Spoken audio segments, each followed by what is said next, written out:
নমস্কার, আমি ডক্টর অসীম দাস। স্বাস্থ্য সম্বন্ধে আরেকটি গুরুত্বপূর্ণ ভিডিওতে আপনাদেরকে স্বাগত জানাই। আশা করি আপনারা সবাই ঠাকুরের কৃপায় ভালো আছেন এবং সুস্থ আছেন। পুরুষ মানুষের মুখে দাড়ি যতটা স্বাভাবিক এবং কাম্য, একজন মহিলার মুখে একই জিনিস ঠিক ততটাই অস্বাভাবিক এবং অস্বস্তিকর বটে। এটি নিজে কোনো রোগ নয়, বরং বিভিন্ন রোগের লক্ষণ হিসাবেই এটি প্রকাশ পায়। কী কী রোগের কারণে এই লক্ষণটি প্রকাশ পায়, তাদের প্রাকৃতিক এবং হোমিওপ্যাথিক চিকিৎসাই বা কী, এই নিয়েই আজকের ভিডিওটি শেষ পর্যন্ত দেখতে থাকুন। আশা করি আপনারা আপনাদের সব উত্তর পেয়ে যাবেন।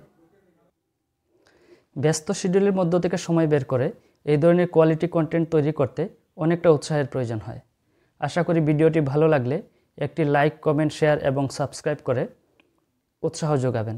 তাতে পরবর্তী ভিডিওগুলি আরও ভালোভাবে তৈরি করতে পারব।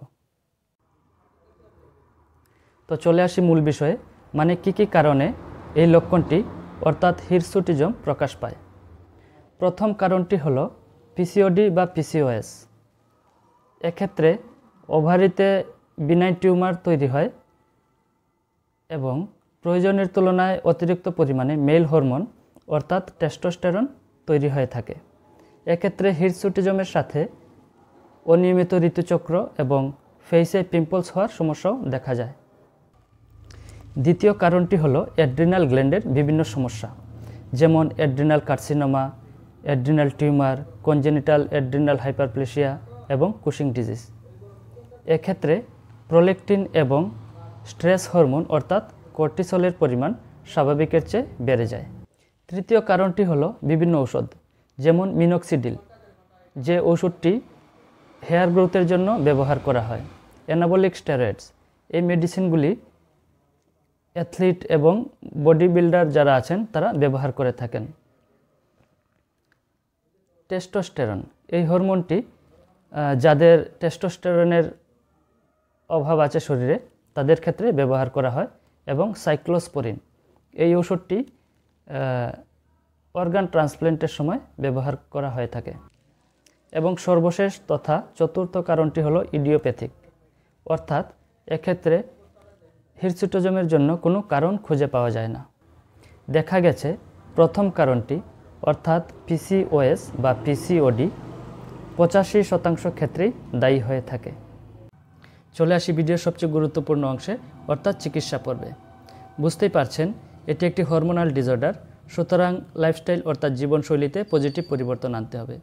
যেমন সকাল সকাল ঘুম থেকে ওঠা, রাত্রে সময় মতো ঘুমাতে যাওয়া, নিয়মিত শরীরচর্চা করা, রাত জাগার অভ্যাস থাকলে সেটি বর্জন করা, সুষম আহার গ্রহণ করা, ডায়েটে প্রচুর পরিমাণে সবুজ শাকসবজি, ফল ইত্যাদি রাখা, ওজন বেশি থাকলে সেটি নিয়ন্ত্রণে রাখা, স্ট্রেস অর্থাৎ অত্যধিক চাপ থাকলে সেটি নিয়ন্ত্রণে রাখা, প্রয়োজনে মেডিটেশন করা ইত্যাদি।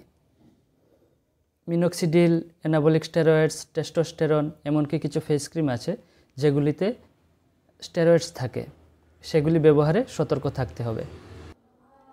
প্রাকৃতিক চিকিৎসার প্রায় সব গুরুত্বপূর্ণ পদ্ধতি সম্বন্ধে বলা হয়ে গেছে। এবার আসি হোমিওপ্যাথিক মেডিসিন প্রসঙ্গে।